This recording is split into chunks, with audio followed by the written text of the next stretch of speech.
बसा ना खुर्ची घ्यायची खुर्ची घ्यायची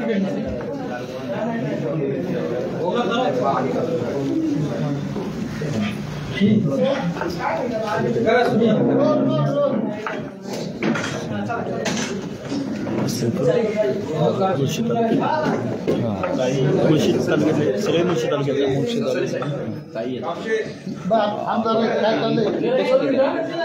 सनी समोर आज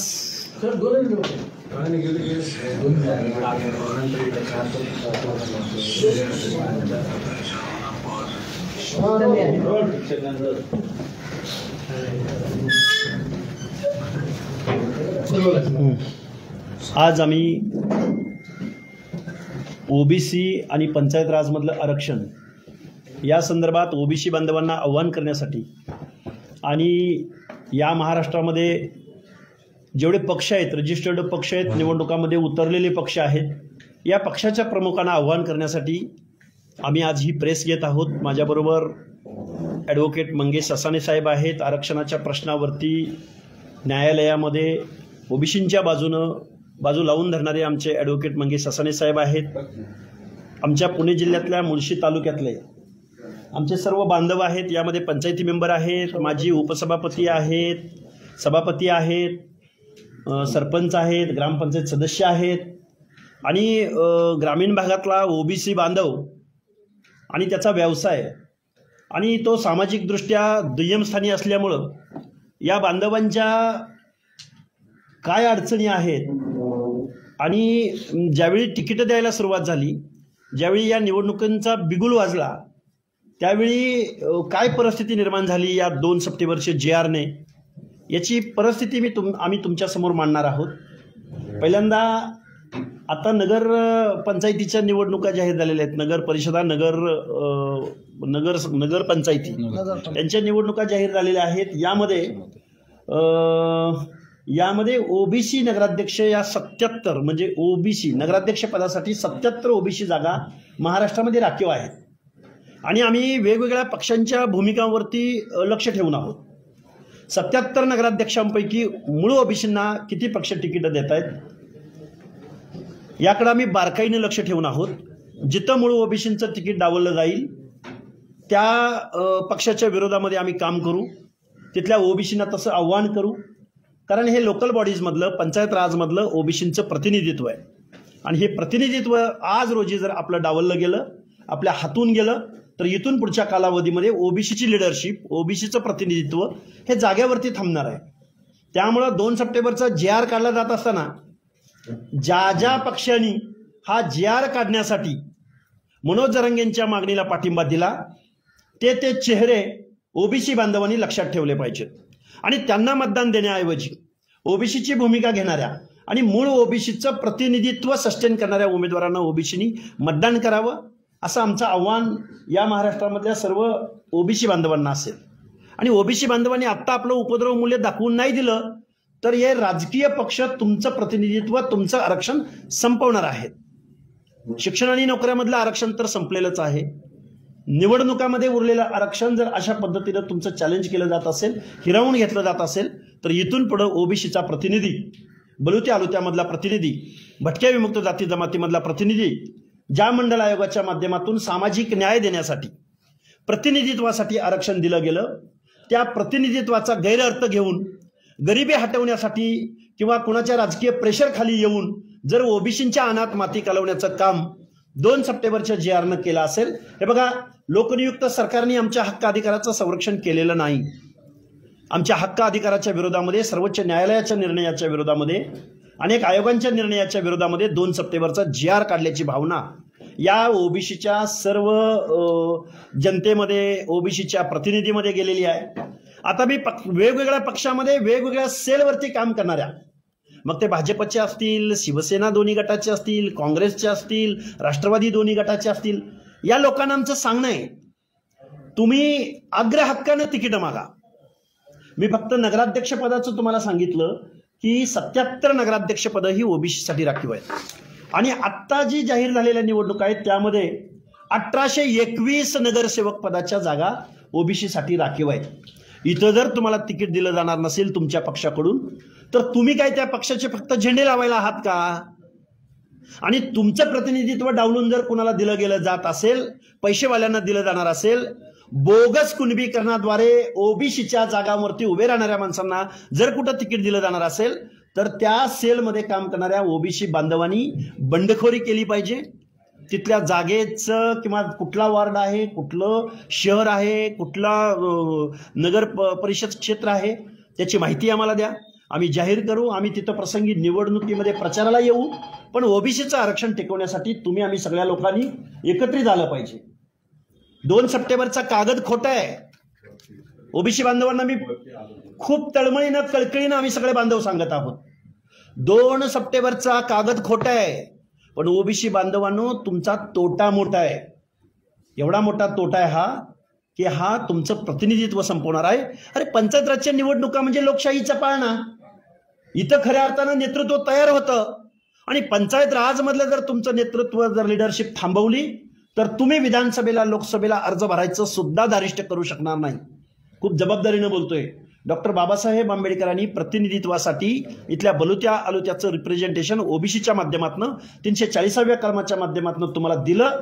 पण तुमच्या आणि इथल्या राज्यकर्त्या वेगवेगळ्या पक्षांच्या 2 सप्टेंबरच्या GRला पाठिंबा देण्यानं ओबीसीचं आरक्षण आज रोजी संपलेलं आहे. आणि बऱ्याच काही ओबीसीच्या प्रश्नासंदर्भात टेक्निकल बाबी आम्ही तुमच्या समोर मांडणार आहोत.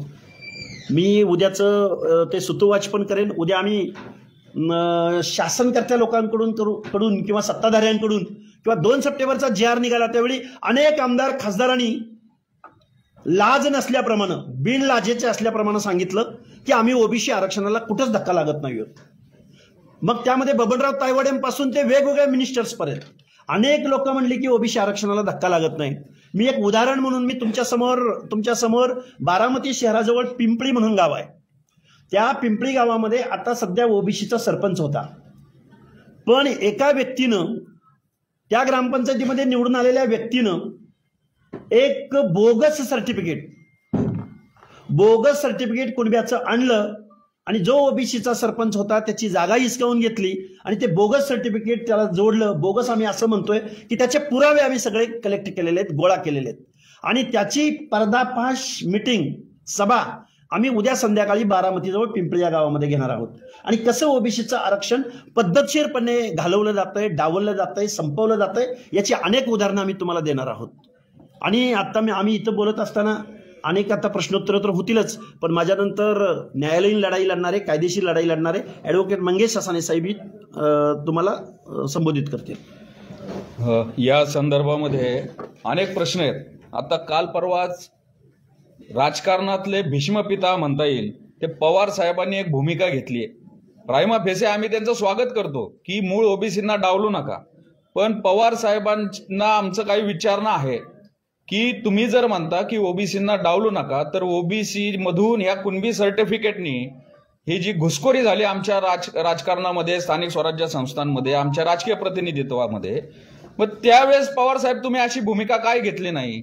आज आपण ज्या पुण्यात बसलोय त्याच पुण्यामध्ये तुमच्याच पक्षाचे प्रशांत जगताप जे महापौर झाले, ते महापौर ते कोणत्या याच्यातनं निवडून आले होते? ते ओबीसीच्या कुणबी दाखल्यावर. त्यावेळेस मग तुम्ही का नाही ही भूमिका घेतली? दत्ता धनकवडे असतील.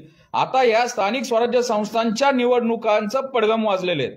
साहेब तुमची भूमिका आता चांगली आहे, पण याच्यामध्ये ज्या स्थानिक स्वराज्य संस्था ग्रामपंचायत पासून पंचायत समिती, जिल्हा परिषद किंवा इतर सहकारामध्ये पण तुमच्याच पक्षाचे काही पदाधिकारी कुणबी दाखले घेऊन ओबीसीच्या जागेवर आता कार्यरत आहेत, त्याच्या संदर्भामध्ये तुमची भूमिका काय आहे हे आमचं तुम्हाला विचारणं आहे.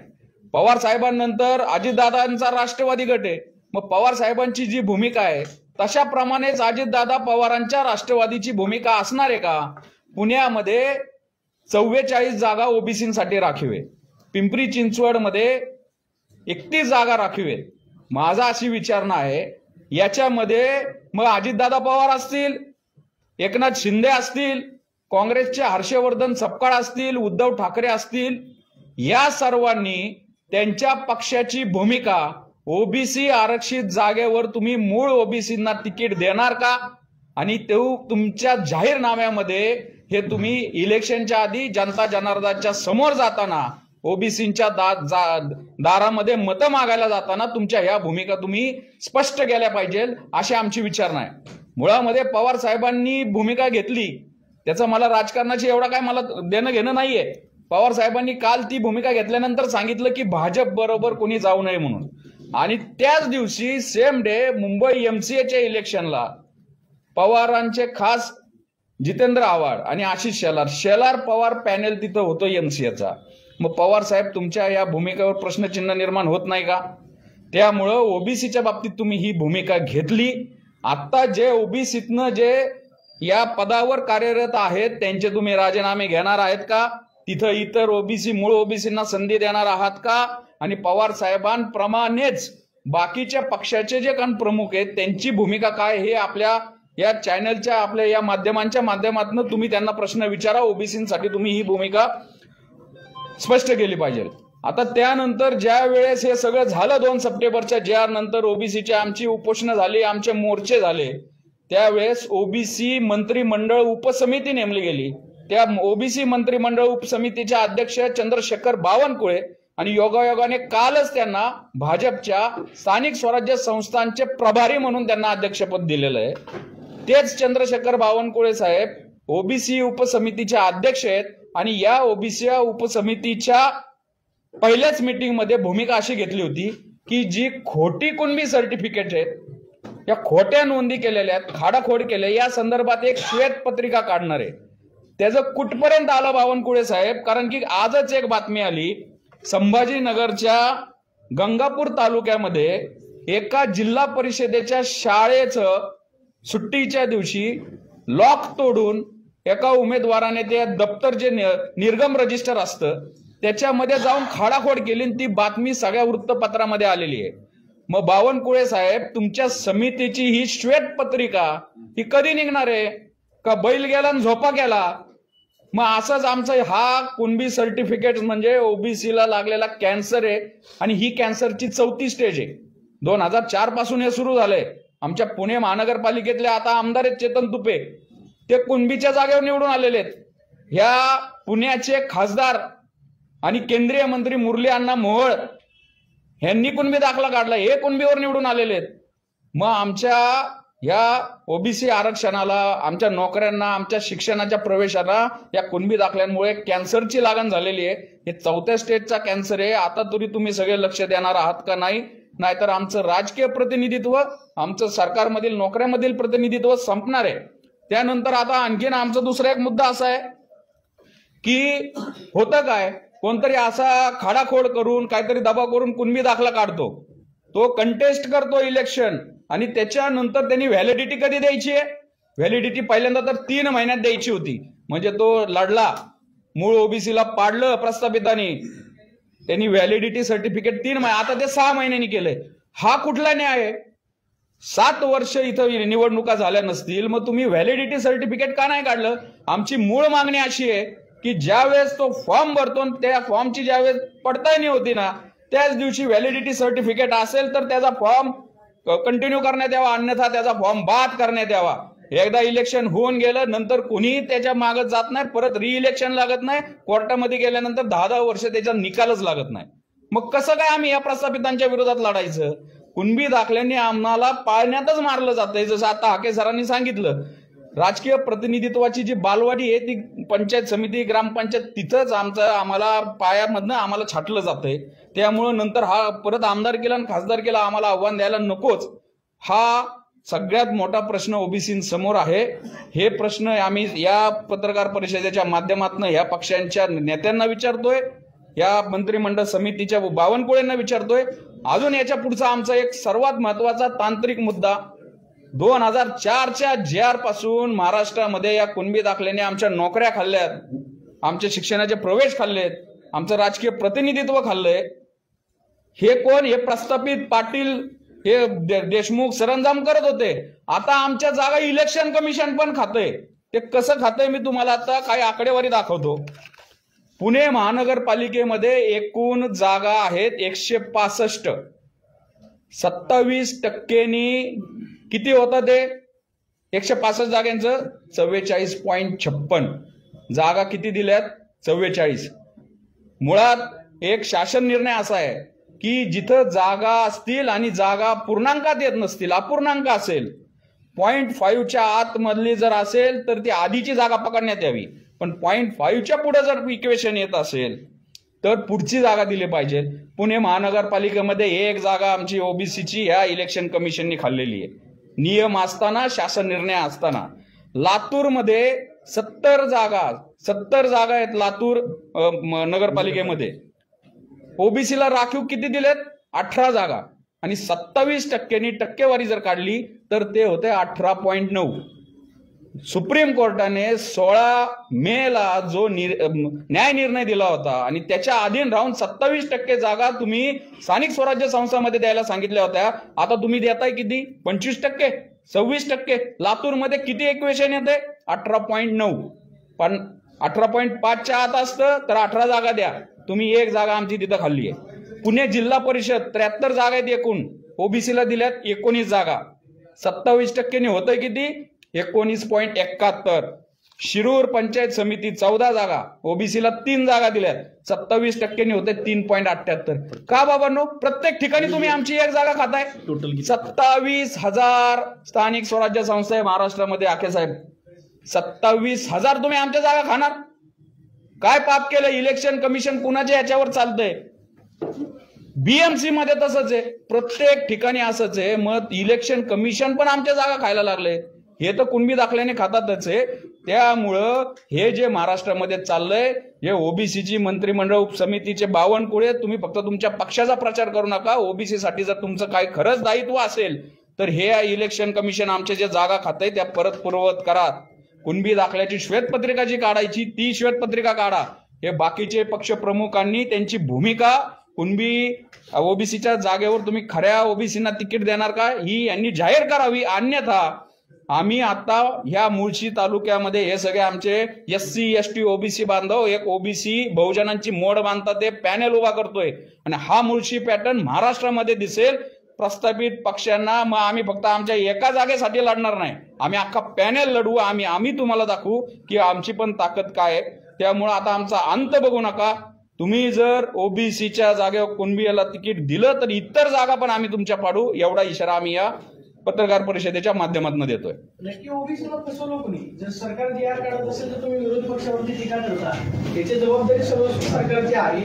ओबीसीला फसवलंय कोणी? तुम्ही थेट करायला सांगत, विरोधी पक्षावरती टीका करता, सत्ताधाऱ्यांवरती टीका करता. त्यांच्या हातात निर्णय घेण्याचा अधिकार आहे, त्यांनी ते केलंय. फसवलंय कोणी नक्की? आम्ही सगळ्यांचंच नाव घेतलंय. बावनकुळे सत्तेतच आहेत, सगळ्यांचंच आम्ही नाव घेतो. मुख्यमंत्री सत्तेतच असतात ना. आणि जबाबदारी स्वीकारून जबाबदारी स्वीकारच म्हणतोय ना आम्ही. फसवणूक सगळ्यांनीच केली, सर्व पक्षांनी आमची फसवणूक केली. बाजू घेतलेली नाही किंवा कुणावर एकावर आरोप करत नाही.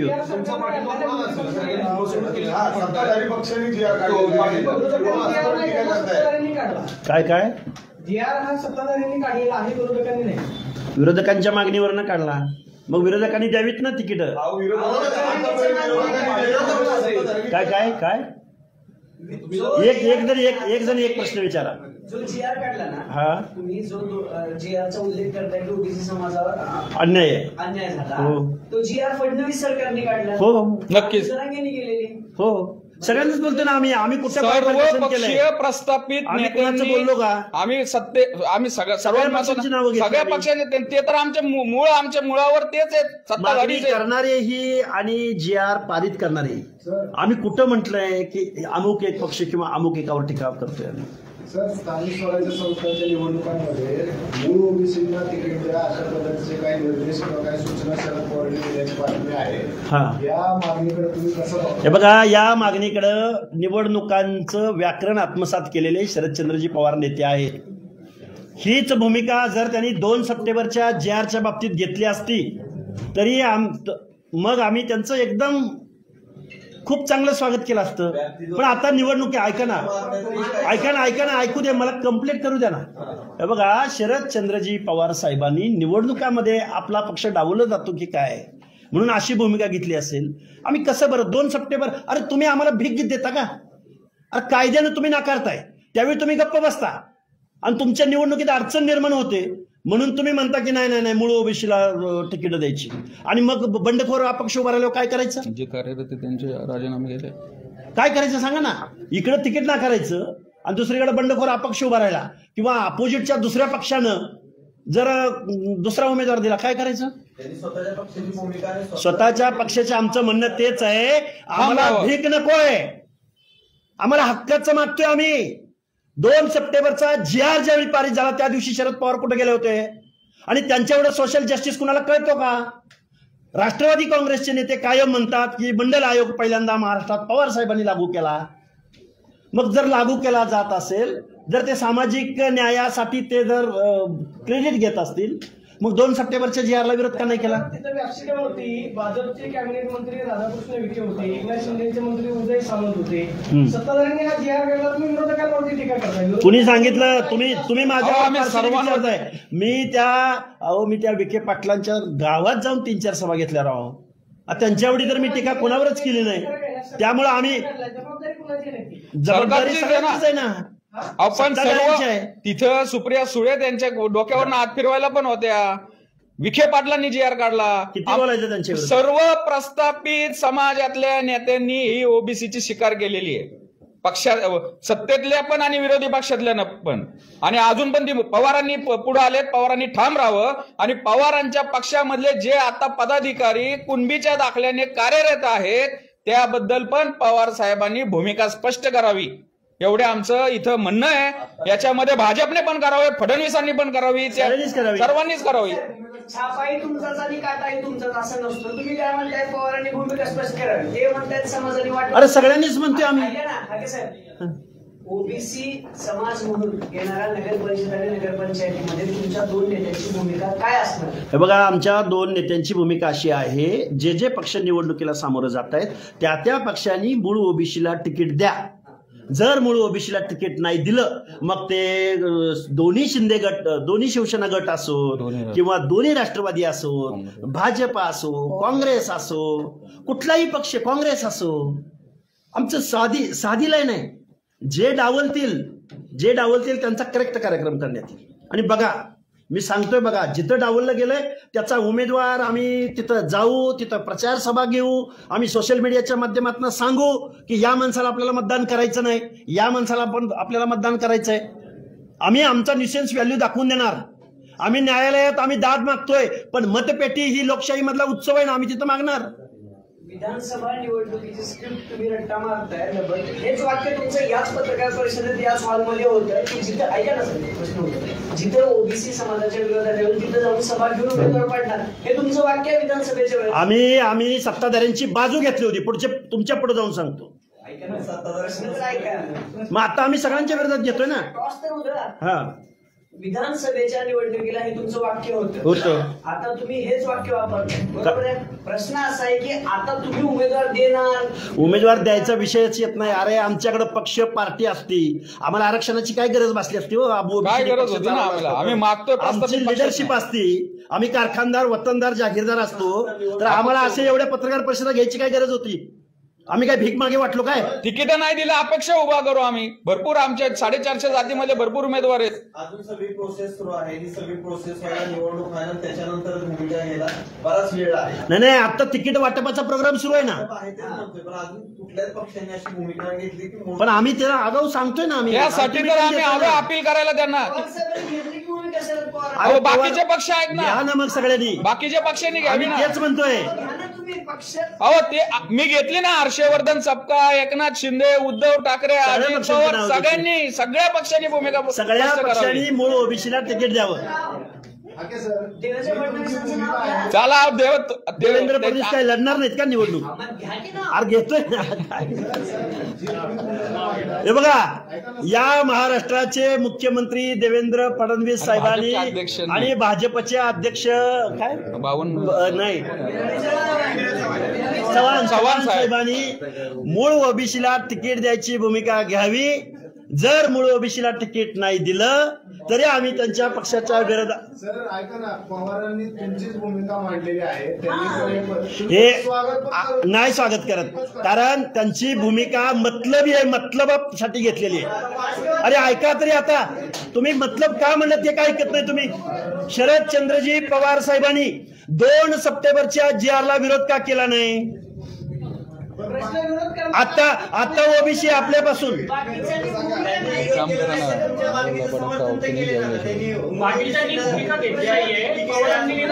नाही मी बोलताना म्हणलं प्रायमा फेसी स्वागत करतो, पण जे आता कार्यरत आहेत ऐका ना काय अहो कोणीतरी मतलबी भूमिका आहे.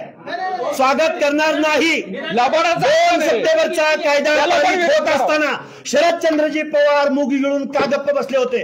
आता तुम्ही अडचणीत आला म्हणून घेताय का.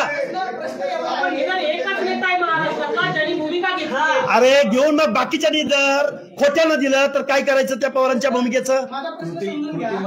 कृतीमध्ये फरक, मुक्ती आणि कृतीमध्ये फरक नाही करणार. अरे आमचं कायद्याने घालवलंय.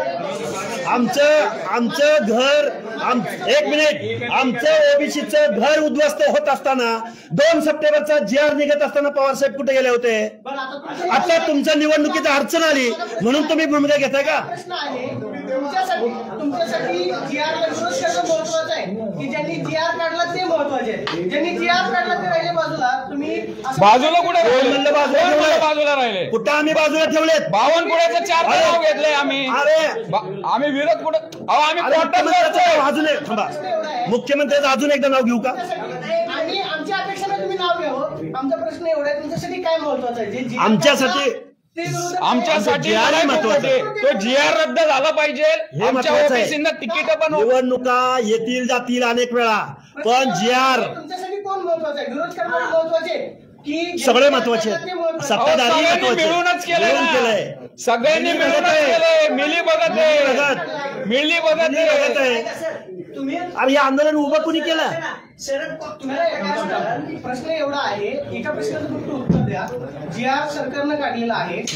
तुम्ही म्हणताय की शरद पवारांनी त्यावेळेस भूमिका नाही घेतली. तुमच्यासाठी नक्की कोण महत्वाचं आहे. ज्यांनी GR काढला ते महत्वाचे की ज्यांनी विरोध केला नाही ते महत्वाचे. ऑलरेडी सरकारनं GR पारित केलेला आहे. तुम्ही आता म्हणताय की तुम्ही भूमिका नाही घेतली. त्यावेळेस तुम्ही जर विरोध केला असता तर सरकारने ऐकलं असतं तुमचं. अरे फाडून टाकला की पारा डोकं फोडून येतं की तुमच्यासोबत. मग GR काढल्यानंतर मग तुम्ही काय काढल्यानंतर पाडणार ना. आधी कसा पाडायचा.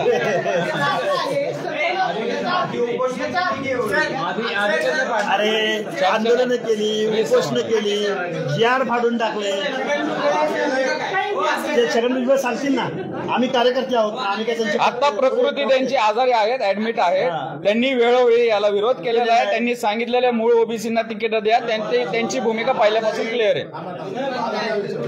GR काढताना शरद पवार काय करत होते, मग मुख्यमंत्री काय करत होते. अरे हो मग विरोधच केला ना.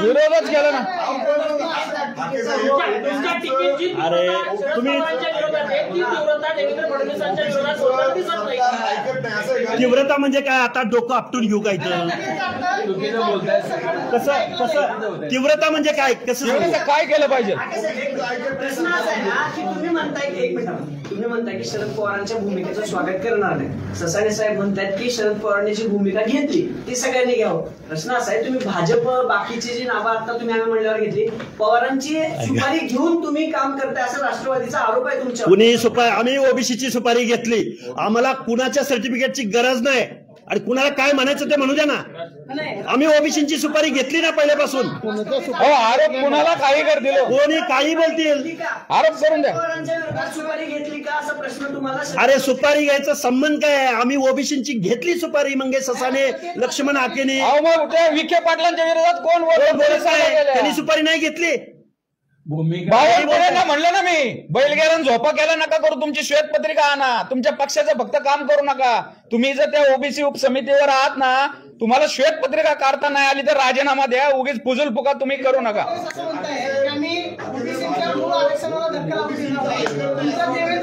काय हो मान्य. ओबीसीची भावना भाजपनं ऐकलेली नाही. ओबीसीच्या आरक्षणाच्या विरोधामध्ये 2 सप्टेंबरचा GR काढलेला आहे. तो कोर्टात चॅलेंज केलेला आहे. पण आता निवडणुका होत आहेत मेनवाईल. आणि त्या निवडणुकामध्ये मूळ ओबीसींना तिकीटे जर या लोकांनी सगळ्यांनी डावलली तर आम्ही त्यांच्या विरोधामध्ये भूमिका घेऊ. तिथं आमचा सामान्यातला सामान्य ओबीसीचा उमेदवार असेल तरी त्याच्या पाठीशी आम्ही ठामपणे उभं करू. आम्ही तसं ओबीसीना आव्हान करू. आम्ही वेळ पडल्यास तिथं जाऊन सभा घेऊ. कोणताही पक्ष असला तरी सांगितलं की विधानसभा निवडणुकीत ओबीसींनी भाजपची साथ दिली, महायुतीची साथ दिली, मात्र त्यांनी आमचा विश्वासघात केला. आता ओबीसी उघडपणे भाजपच्या विरोधात भूमिका घेणार आहे का स्थानिक स्वराज्य? आता कुणाची नावं घेऊन सांगितलं ना तुम्हाला? 100% घेणार आहे. विधानसभेला तुम्ही थेट सपोर्ट केला भाजप किंवा महायुतीला, तसा थेट विरोध आता करणार आहात का? विश्वास विरोध करतोच ना. सगळ्यांची त्यांनीच आमचं वाटोळं केलं. प्रश्न नाही. तुम्ही काय म्हणाला? भाजपने जरी भाजपला ओबीसी समाजाने विधानसभेला पाठिंबा दिला, हे शब्द आहेत तुमचे पत्रकार संघात प्रेस घेऊन. त्यानंतर तुम्ही शब्द म्हणालात की भाजपला पाठिंबा देऊन विश्वासघात केला भाजपने ओबीसी समाज. बरोबर. आता येणाऱ्या नगर परिषद नगरपंचायतीला भाजपला विरोध करणार आहात का तुम्ही? एकच आमची लाईन आहे. आम्ही इथं पक्षाच्या कशी लाईन आहे बघा. जे पक्ष लोकल बॉडीजमध्ये म्हणजे लोकलच्या प्रश्नावरती या निवडणुका होत आहेत, या लोकलच्या प्रश्नामध्ये तिथला आमचा ओबीसी बांधव, त्याची संसद विवेकबुद्धी जागृत आहे, तो आपला कोण परका कोण जाणतो. पण पक्षाने जर आमच्यावरती जर बोगस कुणबीकरणाद्वारे उमेदवार तिथं लादला असेल तर आमचा तिथला बांधव तिथल्या लोकल बॉडीमध्ये निर्णय घेणार आहे ना. प्रश्न उरतो कुठं? प्रश्न उरतो की जिथं बोगस ओबीसी येईल त्याला बाजूला सारा आणि तिथला सामान्यातला सामान्य आपला जो कोण माणूस असेल त्याला तुम्ही मतदान करा. ही साधी भूमिका आहे. तुम्ही आता असं म्हणताय की जर मूळ ओबीसीला उमेदवारी दिली नाही तर आम्ही त्याला विरोध करू. प्रश्नच नाही. आता ही कुणबीकरणाद्वारे कुठं आलं? 2 GRचा जो GR निघाला त्याच्याद्वारे तुम्ही असं म्हणताय की आम्हाला त्याचा विरोध आहे. आमचा मूळ प्रश्न असा आहे, जर तुम्ही मूळ ओबीसीला उमेदवारी दिली किंवा दिली नाही म्हणून विरोध करणार की GR काढलाय त्याच्यामुळे तुमचं ओबीसी आरक्षण संपुष्टात. एक सांगतो तुमच्या प्रश्नाचं बघा. GR मुळे ओबीसी समाजाला प्रतिनिधित्व मिळणार नाही म्हणून तुम्ही पक्षाकडे बोट दाखवता. म्हणजे याचा अर्थ की तुम्हाला 2 सप्टेंबरचा GR मान्य आहे. ऐका 1 मिनिट. आम्हाला मान्य नाही. निवडणुका थांबवतात का? आमचं म्हणणं आहे की निवडणुका थांबवा. थांबवणार आहे का तुम्ही? तुम्हाला विचारात घेतलं जात नाही. पत्रकार परिषद आहे. आम्ही तेच बोलतोय. हे बघा तुम्ही सगळ्यांकडे बोट दाखवताय. तुम्ही मला एक सांगा, इथंच मी प्रेस घेतली होती त्यावेळी आम्ही म्हणलं होतं की 7 वर्ष तुम्ही निवडणुका घेतल्या नव्हत्या, कोर्टाचा निकाल येऊपर्यंत निवडणुका पुढे टाकला. आम्ही म्हणलंय. आम्ही तेच म्हणलं. आणि तुमच्या प्रश्नाचं उत्तर असं आहे, तुम्ही फक्त 2 सप्टेंबरच्या GR मुळे झालेलं नाहीये. हे जे चालू आहे ते 2004 पासून चालू आहे. जो तो GR आला मराठा कुणबी मराठा त्यांनी घात केलाय. त्यावेळेस सत्तेत कोण होते हे पण तुम्ही शोधा. आणि हा GR येण्यासाठी जरांगेच्या आंदोलनाला सर्व पक्षीय आमदारांनी, खासदारांनी, पवारांच्या जवळच्या, शिंदेच्या जवळच्या, भाजपच्या सगळ्यांनी मदत केली ना. आम्ही एकच लाईन घेतलेली आहे. सर्व पक्षीय प्रस्थापित नेत्यांनी ओबीसीचा घात करण्यासाठी 170 आमदार आणि 28 खासदारांनी सर्वांनी मिळून त्यांचं परत प्रतिनिधित्व जाऊ नये राजकारणातलं, ओबीसी कुठं राजकारणात दिसू नये म्हणून हे सगळे केलेलं कांड आहे, हे कुभांड आहे. सगळे सामील आहेत त्याच्यामध्ये. त्यासाठी जर तुम्ही सर्वांनी मिळून सर्व पक्षांनी जर ओबीसीच्या विरोधाची भूमिका घेतली, ओबीसी मधनं या कुणब्यांना तुम्ही जर तिकीट दिली तर आम्ही त्या विरोधात अपक्ष उमेदवार उभे करू. स्पष्ट आमची लाईन आहे. भूमिका घेतलेली आहे. मूळ ओबीसींना तिकीट द्या असं त्यांनी म्हटलेलं आहे. तर तुम्ही दोघं त्यांचा प्रचार पश्चाताप झाला का शरद पवारांना पश्चाताप झाला? विषय आहे. त्यांनी जे घोषित केलेलं आहे पश्चाताप झालाय शरद पवारांना. अरे चुकीचं झालंय. भूमिका आणि कृती पवारसाहेबांची. प्रश्न असा आहे, त्यांनी जे म्हटलेलं आहे की मूळ ओबीसींना तिकीट देणार, माणसं उभी करणार, त्यांना तुम्ही पाठिंबा देणार का एवढं सांगा. आम्ही त्यांचं स्वागत करू पण त्यांच्या एकट्याच्या भूमिकेनं चालणार नाही. पक्षात सर्वपक्षीय लोकांनी ही भूमिका घेतली पाहिजे. सर्व पक्षीय. अरे ऐका अजून ऐका ना, त्यांनी जाहीर केलंय लबाडात जावतं नाही. एक महिन्याभर का तुम्ही म्हणतात ते लबाडे जेवल्याशिवाय त्यांनी तिकीट तर वाटून द्या. 44 ओबीसी मधनं कळून द्या पुणे महानगरपालिकेमध्ये. इथंच आम्ही तुम्हाला प्रश्न विचारू की पवार साहेबांच्या पक्षाने 44 मूळ ओबीसींना तिकीट दिलंय. तो निर्णय अंमलात आणला तर आम्ही त्यांचं स्वागत करू. 2 सप्टेंबरचा GR ज्या राज्यकर्त्यांनी काढला तुमच्यासाठी ते महत्वाचे की त्या GRला विरोध करणारे सगळे त्यांना सपोर्ट करणारे सर्व पक्षीय त्यांच्या विरोधात आम्ही आहोत. GRच काढला नसता तर ही वेळ तुमच्यावरती आली नसती. अहो एक का फक्त JR नाही झालं साहेब, त्या JR मुळे 2004 सालापासून 100 पण अजून त्याची SOP आली नाही. 2004 पासून आलेत. पवार साहेबांच्या पक्षातले नाव लिहून घ्या तुम्ही. प्रशांत जगताप. तुमच्याकडनं या उत्तराची अपेक्षा आहे. तुम्ही जरांगे पाटलांच्या मुंबईतल्या आंदोलनाला तीव्र विरोध केला की मराठा समाज लाखोनं जमतोय, मुंबईत सगळं गेलं होतं. काल रात्रीपासून ना तुम्ही बहुतेक बातम्या जे मराठा समाज गेला होता ना, मराठा आंदोलक गाड्या घेऊन, अशा 134 जणांवरती गुन्हे दाखल करण्याचं काम सुरू आहे. अजून ती प्रोसेस कायदा भंग केला असेल तर होणार गुन्हा. आमच्या पण दाखल आहे. Sir 2 minute. मराठा आंदोलकांवर जो गुन्हा दाखल केला जातोय, आता सगळे जे दंड द्यावे लागतील किंवा जो काही कारवाई होईल ते त्या मराठा बांधवांवरती होईल. याला काय पर्याय आहे? कारण आता जवळपास 134 12 तासात 134 गुन्हे दाखल झाले मुंबई पोलीस स्टेशन. गुन्ह्याला सामोरं जायचं. आम्ही पोलीस स्टेशनला गेलोय. आम्ही त्या गिरगाव चौपाटीवर उड्या मारल्या होत्या. आम्ही तिकडे कोर्टाचा यातलं तांत्रिक गोष्ट सांगतो मी. कोर्टाचं त्यांना निर्देश होता आदल्या दिवशी, जी नियमावली कोर्टाने दाखल करून दिली राज्य सरकारने, त्याच दिवशी जी कोर्टामध्ये केस होती या संदर्भात, आंदोलना संदर्भातली एक नियमावली केली होती. संध्याकाळी 6 नंतर ते मैदान खाली करायचं, त्याचा भंग केला. कोर्टाच्या आदेशाने ते गुन्हे दाखल होता. त्याच्यावर आम्ही काय भूमिका घेणार आहे? राज्याचे मुख्यमंत्री देवेंद्र फडणवीस असं म्हणतात की मूळ ओबीसीच्या आरक्षणाला धक्का लागणार नाही, हे देवेंद्र फडणवीस सभांमधून वारंवार सांगतात. तुमचा राज्याच्या मुख्यमंत्र्यांवरती विश्वास नाही का? नाही, अजिबात नाही, अजिबात नाही. प्रेस कशासाठी घेतली? प्रेस अजिबात नाही. त्या तुम्हाला सांगतो ही 4थी स्टेज आहे. हा 2 सप्टेंबरचा JR म्हणजे कॅन्सरची 4थी स्टेज आहे. ह्याच्यातनं जर ओबीसी नाही तगला तर आम्ही संपून जाणार. आता थोडी आंदोलनाची धग आहे म्हणून किमान पवार साहेबांसारखा लबाड नेता बोलला तरी किमान की मूळ ओबीसीला तिकीट द्या. पण पुढच्या वेळी कायद्यानं नसणार. एखादा अपक्ष उभा राहिला कसे पवार साहेब थांबू शकतात त्यांना? तुमचा विश्वास देवेंद्र फडणवीस नाही, अजिबात नाही. कोणावरच प्रेस नाही. कशासाठी घेतली आम्ही? प्रेस कशासाठी घेतली?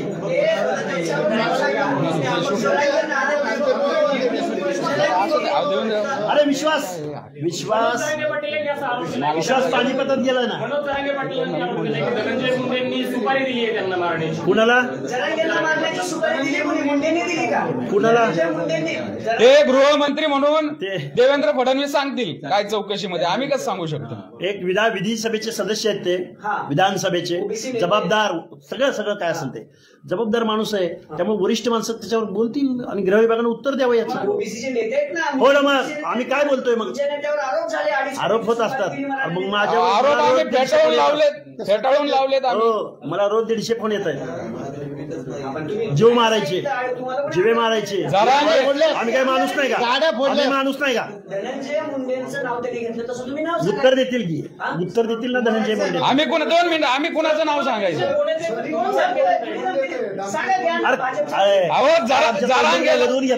जरांगेला एक सांगतो मी, जरांगेला मीडिया अटेन्शन पाहिजे. 2 सप्टेंबरचा JR आलेला आहे. त्यानंतर आता जरांगेंकडे दादा म्हणून लोक जात नाहीये. स्थानिक स्वराज्य संस्थांच्या निवडणुकीच्या पार्श्वभूमीवर त्यांना कुठेतरी मीडिया अटेन्शन पाहिजे, कुठेतरी वेटेज वाढवायचं म्हणून हे सगळे उद्योग चालू आहेत. तरी पण याच्यातली शहानिशा ते CDR असतील, गृह विभाग करल. तुम्ही आणि प्रश्न असा आहे की राज्याचे जे महसूल मंत्री आहेत चंद्रशेखर बावनकुळे त्यांच्या समिती नेमलेली आहे. ती समिती वारंवार सांगते की ओबीसीच्या आरक्षणाला धक्का लागलेला आहे. तुम्ही असं म्हणताय की मूळ ओबीसीच्या आरक्षणाला धक्का लागलेला आहे. तुम्हाला असं वाटत नाही की ओबीसीच्या प्रश्नावरती आपण राजकारण करतोय? आम्ही का ते राज्य सरकारनं हा जर JR काढलेला आहे, JR काढणारे मंत्रिमंडळामध्ये आहेत ते उघडपणे भूमिका घेतात की आरक्षणाला धक्का लागलेला नाही. तुम्ही इकडे त्यांच्या विरोधात टीका करताय. तुमचं कोणी ऐकत एवढी प्रेसमध्ये सांगितलं की राव ऐका यासाठी तुमचं असं म्हणणं असेल की ते म्हणतात ते धक्का लागला नाही, तर सरळ जे आम्ही 2 सप्टेंबरच्या JR विरोधात आता 18 तारखेला जी केस चालू आहे ना, त्याच्यामध्ये राज्य सरकारने ऍफिडेव्हिट देऊ नये. फक्त एवढंच म्हणावं धक्का लागलेला नाही, कोर्टाने योग्यतेवर निर्णय घ्यावा. विरोध नका करू तुम्ही, डिफेंड नका करू तुम्ही. काय लास्ट प्रश्न तुम्ही सांगितलं की JR नंतर मोठ्या प्रमाणात कुलबीर प्रमाणपत्र देण्यात येईल, पण मराठवाड्यातले जे 8 जिल्हे त्यात फक्त 27 प्रमाणपत्र आतापर्यंत JR नंतर देण्यात आले. प्रोसेस चालू आहे. बरं, बातमी नका सांगू. अधिकृत काय आहे का तुमच्याकडं? बातमी काय? नाही ऐका याचं उत्तर देतो. आता 2 सप्टेंबरला GR आला, त्याच्या संदर्भात कुठलाही शासन निर्णय आला तर याच्यामध्ये त्यांनी काय केलंय, नातेसंबंधातील व्यक्तींनी ऍफिडेव्हिट द्यायचं, कुळातील व्यक्तींनी ऍफिडेव्हिट द्यायचं. तर त्यांनी कमिटी वेगळी केली, त्यांनी तलाठी केलाय, ग्रामसेवक केलाय, कृषी सहाय्यक केलाय. या सर्वाच्या साठी एक SOP करावी लागती, एक परफॉर्मा करावा लागतो. यांची ट्रेनिंग चालू आहे, त्याच्यामुळे लगेच येणार नाही. पण ते जे केलंय, त्यांनी जे गाडीला स्टार्टर मारलाय तर ती गाडी नक्की चालू होईल. गेल्या 2 ते 4 महिन्यामध्ये, फेब्रुवारीमध्ये, मार्चमध्ये तुम्ही बघा किती सर्टिफिकेट येतील. अप्लाय केलेल्याची, 29 अर्ज आले, त्यातले फक्त 27. मी काय म्हणतोय, अप्लाय केलेल्याची तुम्ही आकडेवारी आत्ताची काढा. शासनाने एक श्वेतपत्रिका जाहीर करावी. ऐका, शासनाने जरांगे पाटील म्हणतायत किती हजार, किती लाख, 54 लाख. 54 लाख, ते 54 लाख म्हणून सांगताय. शासन वेगळं काहीतरी सांगतंय. एक जाहीर करा ना श्वेतपत्रिका. आणि ताबा मारायचं काम 2004 सालापासून चालू आहे ना. आता कुठं उरले सुरलेत, फक्त ताबा मारून झालेलं आहे, आता सर्टिफाईड केलंय शासनानं. सिंपल बात आहे ना, उरलंय कुठं काय. ओके, चला, ओके, धन्यवाद.